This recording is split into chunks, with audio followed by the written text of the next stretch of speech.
نحمده ونصلي على رسوله الكريم اما بعد۔ محترم سامعین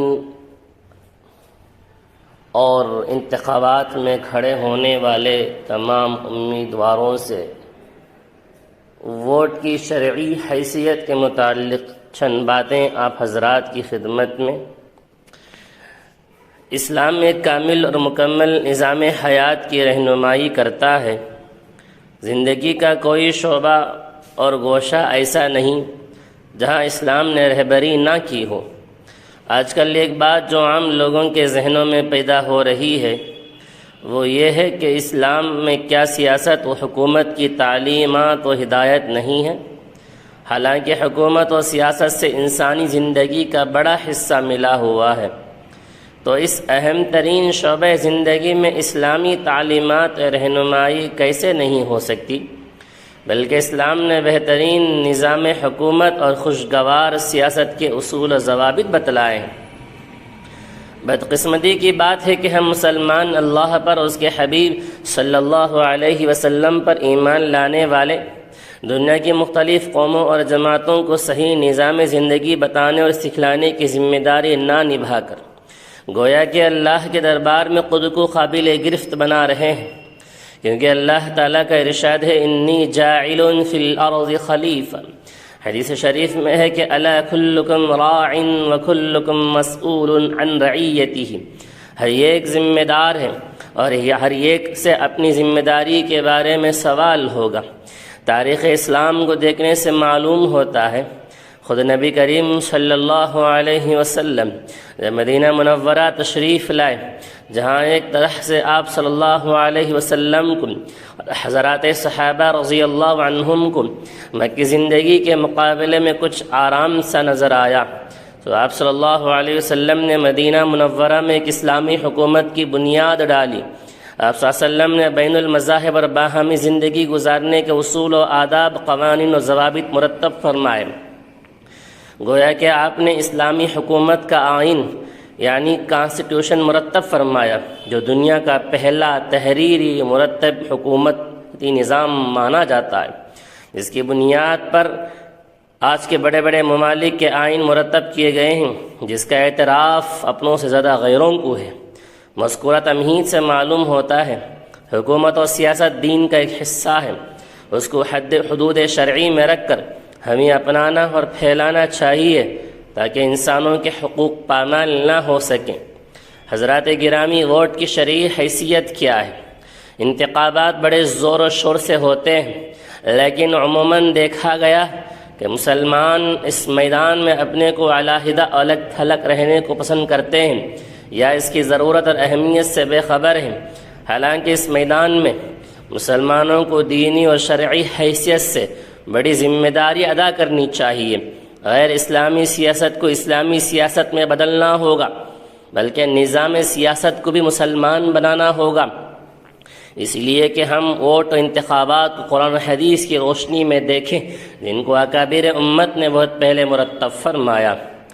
فرماتے ہیں کہ ووٹ کی پہلی حیثیت یہ ہے، غور سے سننا امیدواروں جو انتخاب میں کھڑے ہیں، شہادت، پہلی حیثیت شہادت کی ہے، یعنی گواہی۔ ووٹ دینے والا ووٹرس اس بات کی گواہی دیتا ہے کہ جس کے حق میں نے گواہی دی ہے، یعنی جس کو ووٹ دیا ہے وہ اس کی صلاحیت رکھتا ہے کہ وہ اپنی ذمہ داری کو اچھی طرح سے انجام دے گا۔ اگر گواہی جس کے حق میں دی جا رہی ہے وہ اس کی صلاحیت نہیں رکھتا ہے، پھر بھی اس نے اس کے حق میں گواہی دی، تو یہ گواہی جھوٹی ہوگی اور اس کی سخت وعیدیں حدیث میں آئی ہیں۔ ووٹ کی دوسری شرعی حیثیت یہ ہے سفارش، یعنی ووٹ کی دوسری حیثیت ایک سفارش کی ہے، یعنی ووٹ دینے والا اپنے امیدوار کی سفارش کرتا ہے کہ میں اس کی سفارش کرتا ہوں کہ امیدوار قابل ہے اور اس کو کامیاب بنایا جائے۔ قرآن مجید نے سفارش کے اصول بیان کیے ہیں۔ اور ووٹ کی تیسری حیثیت مشورہ کی ہے، مشورے سے حکومت کا قیام اور امور مملکت کو انجام دینا اسلام کا طرز امتیاز ہے۔ اس سلسلے میں اسلام کا نقطۂ نظریہ ہے کہ ارباب حل و عقد اپنے نمائندہ اور نائب منتخب کریں۔ ووٹ کی چوتھی حیثیت وکالت کی ہے، یعنی ووٹر اپنے امیدوار کو اپنے معاملات میں وکیل بناتا ہے، جسے کوئی شخص کسی وکیل کو اپنے کسی کیس میں وکیل بناتا ہے، جب اپنے کسی ذاتی معاملے میں وکیل بناتا ہے، جیسے کوئی شخص کسی وکیل کو اپنے کیس میں وکیل بناتا ہے، جب اپنے کسی ذاتی معاملے میں وکیل بناتا ہے، تو جس طرح ایک اچھے قابل اور دیانتدار وکیل کو تلاش کر کے اپنے مخصوص معاملے کو طے کرتا ہے، اسی طرح بلکہ اس سے زیادہ فکر انتخابات کے موقع پر کرنی چاہیے، کیونکہ یہ معاملہ تو پوری قوم و ملت اور عام انسانیت کا ہے۔ لہٰذا عام وکالت کی وجہ سے نفع اور نقصان صرف اسی شخص کی حد تک محدود رہتا ہے، لیکن انتخابات میں ووٹر کی وکالت کا نفع اور نقصان پوری قوم و انسانیت کو پہنچتا ہے۔ ان تفصیلات سے معلوم ہوتا ہے کہ ووٹ، گواہی، سفارش، وکالت ایک اہم ذمہ داری ہے، آئینی حق ہی نہیں بلکہ ایک دینی شرعی ذمہ داری ہے۔ تو ہم ووٹ کسے دیں اور کیسے دیں؟ عموماً ایک بات ذہنوں میں آتی ہے، وہ یہ ہے جب کوئی امیدوار ان شرائط کو اہلیت نہیں رکھتا تو ووٹ کیوں دیا جائے وغیرہ۔ الحمدللہ بعض حضرات یہ سمجھتے ہیں کہ جی میرے ایک ووٹ سے کیا ہوگا، اگر میں نے ووٹ نہ دیا تو کیا پکڑا جائے گا۔ یہ خیال بھی درست نہیں، اس لیے کہ اللہ نے ہمیں یہ حکم دیا ہے کونوا قوامین للہ شہداء بالقسط، اللہ کے لیے انصاف سے گواہی کو قائم کرنے والے بنو۔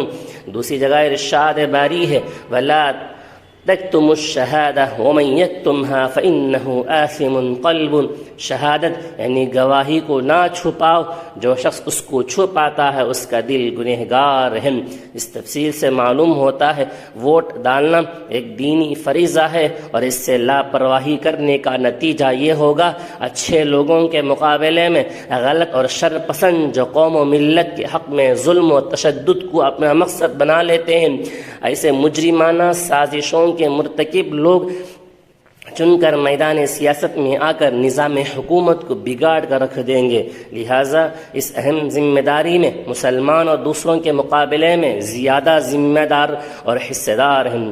ووٹ لہٰذا ایک اہم بات بھی ہے، ایک طرف ہمیں اپنی سیاسی نمائندگی کو بھی بڑھانا ہے، دوسری طرف مسلم دشمن، دیش دشمن، آئین دشمن طاقتوں کو اقتدار پر آنے سے روکنا بھی ہے۔